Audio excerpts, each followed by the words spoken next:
ನಾನು ಒಂದು ಮಾತು ಹೇಳಕ್ಕೆ ಇಷ್ಟಪಡ್ತೀನಿ. ಇಲ್ಲಿ ಬುದ್ಧಿವಂತರು ಯಾರಪ್ಪ ಅಂತ ಹೇಳಿದ್ರೆ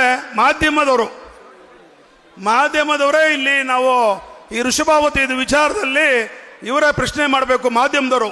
ಯಾಕೆ ಅಂತ ಹೇಳೋದಾದ್ರೆ ಆ ನೀರನ್ನ ನಮ್ಮ ತಾಲೂಕಲ್ಲಿ ಬರ್ತಾ ಇರೋದು ಎಷ್ಟು ಒಳ್ಳೇದು ಅಂತ ಅವರೆಲ್ಲ ಪ್ರಶ್ನೆ ಮಾಡಬೇಕು. ಯಾಕೆ ಅಂತ ಹೇಳೋದಾದ್ರೆ ಆ ನೀರನ್ನ ದನ ಕರ ಕುಡಿಯಂಗಿಲ್ವಂತೆ. ಅದು ನೀರು ಏನು ರೀಚಾರ್ಜ್ ಮಾಡೋಕ್ಕೋಸ್ಕರ ತರ್ತಾರಂತ ಇದ್ರನ್ನ. ಇದು ಬೇಕಾ ನಮಗೆ ನಮ್ಮ ತಾಲೂಕಿಗೆ? ನಾವು ಕಾಯಕತ್ತದ ದನ ಕರನ್ನ ಕಾಯಕತ್ತದ ನಾವು ಯಾವುದೇ ಕಾರಣಕ್ಕೂ ದನ ಕರ ಕಾಯಕ್ಕಾಗಲ್ಲ.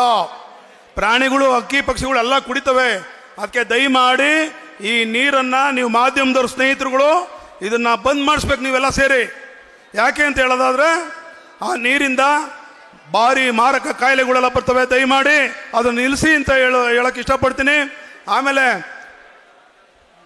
ನೆಲಮಂಗಲ ತಾಲೂಕಿನ ಎಲ್ಲ ನಮ್ಮ JDS ಬಂಧುಗಳು ಎಲ್ಲ ಏನು ಮಿಸ್ಕಾಲ್ ಅಭಿಯಾನ ಯಾರು ಹೇಳಿದ್ರು ಯಾವ ಊರಲ್ಲಿ ಹೇಳಿದ್ರು ರೆಡಿ ಇರಬೇಕು ಅಂತ ನಾನು ಹೇಳಕ್ಕೆ ಇಷ್ಟಪಡ್ತೀನಿ.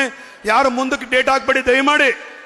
ಅದು ಇವತ್ತು ನಿಖಿಲ್ ಕುಮಾರಣ್ಣ ಮುಂದೆ ನಾವು ಭರವಸೆ ಕೊಟ್ಟಿದ್ದೀವಿ, ಅತಿ ಹೆಚ್ಚಾಗಿ ಮಾಡಿಸ್ತೀವಿ ಅಂತ ಹೇಳಿ ದಯಮಾಡಿ ಎಲ್ಲರೂ ಅದಕ್ಕೆ ಒತ್ತು ಕೊಡಬೇಕು ಅಂತ ಹೇಳಿ, ಆಮೇಲೆ ಈ ಫಂಕ್ಷನ್ಗೋಸ್ಕರ ಹಗಲು ರಾತ್ರಿ ಓಡಾಡಿ ಕಷ್ಟ ಬಿದ್ದೋ ತಂದೆ ತಾಯಿಯಂದಿರಿಗೆ ಅವ್ರಿಗೆ ಧನ್ಯವಾದ ಹೇಳಕ್ಕೆ ಇಷ್ಟಪಡ್ತೀನಿ. ಯಾಕೆಂದ್ರೆ ಅವ್ರ ಹೆಸರುಗಳೆಲ್ಲ ಹೇಳಕ್ಕಾಗಲ್ಲ. ಪಾಪ ರಾತ್ರಿ ಎಲ್ಲ ಕಷ್ಟ ಬಿದ್ದು ರಾತ್ರಿ ಎಲ್ಲ ಬ್ಯಾನರ್ ಕಳಿಸಿದ್ರು. ಇಲ್ಲಿ ಬ್ಯಾನರ್ ಮಯ ಆಗ್ಬಿಟ್ಟಿತ್ತು, ಇವಾಗ JDS ಮಯ ಆಗೈತಿ ಇಲ್ಲಿ ನೆಲಮಂಗಲದಲ್ಲಿ. ಇವಾಗ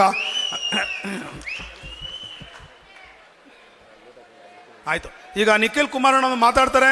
ನಾನು ಇನ್ನು ಮಾತಾಡಿ ನನ್ನ ಮಾತು ಮುಗಿಸ್ತೀನಿ. ಜೈ ಹಿಂದ್, ಜೈ ಕರ್ನಾಟಕ ಮಾತೆ. ಧನ್ಯವಾದಗಳು ತಾಲೂಕು ಅಧ್ಯಕ್ಷರಾದಂತಹ ಟಿ ತಿಮ್ಮರಾಯಪ್ಪ.